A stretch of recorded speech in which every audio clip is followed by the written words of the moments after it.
هغه بونیر کې تاسو ګورئ حضرت مولانا مفتی فضل غفور صاحب دامت برکاتهم العالیه لوی عالم دی د بونیر لوی عالم دی یو لوی مدرس هم دی مدرسې کې دنیا شاګردانو ته سبقونه هم وایي سیاسي میدان کې هم دی لیکن دی وخت کې بلا تفریق دغسې ولاړ د خپل قوم خدمت ته لکه د یو قوم مشر چې لکه د یو کور مشر چې په دا ټول کور باندې تکلیف راغلی دا د ورځې م ولاړ دا د شپې م ولاړ دا د هغې دپاره په تکلیف کې دی دا خلکو ته اواز هم کوي باندې خصوصا مدرسو والا علماو دینداره خلکو طالبانو زموږ مسلمانانو د بیدارۍ مظاهره وکړه هغه بونیر کې تاسو ګورئ حضرت مولانا مفتی فضل غفور صاحب دامت برکاتهم العالیه لوی عالم دی د بونیر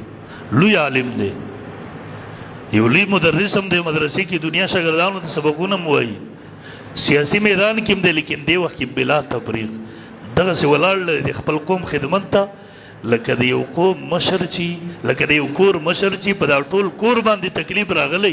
دا د ورځې م ولاړ دا د شپې م ولاړ دا د هغې دپاره په تکلیف کې دی دا خلکو ته اواز هم کوي دا د دې سره مسلسل ولاړ دی یقین مو که هغه مفتي صاحب هم دغسې نه ولاړ دی د خلکو سره دغسې بیدار ولاړ دی او علما په مختلفو علاقو کې چندې مو کړلې خلکو ته یې سوالونه مو کړل پیسې راکوئ هغه بونیر ته یې ورورسول هغه خلکو ته د هغوی تلافۍ دپاره هغوی چاته دوایي ضرورت و دوایي ورسوله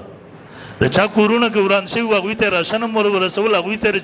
هغه خلک یې محفوظ ځایونو ته راویستل لاشونه یې راویستل پرون ورځ د مختلفو مدرسو طالبان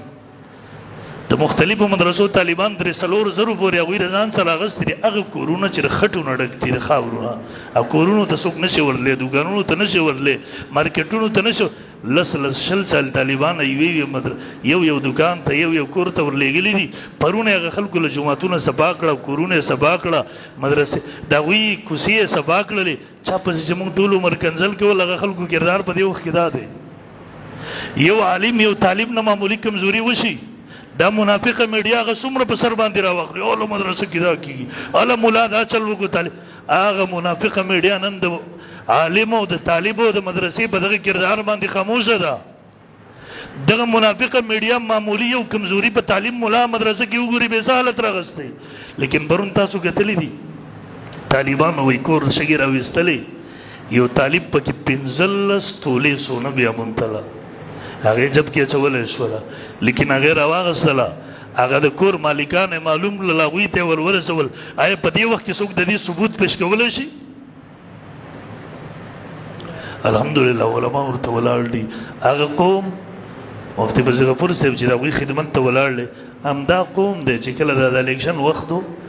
د سره دشمني کوله د سره مقابله کوله هغه قوم ته نن چې منتخب خلک یې هغه په نظر نه راځي سرکاري مشینټیانې نشته دی سرکاري امداد به کله راځي هغه به د خاصو خلکو جبونو ته ځي دې وخت کې ولاړ ورته غمخوار هم صرف حق دیني خلک دی بهرحال محترمو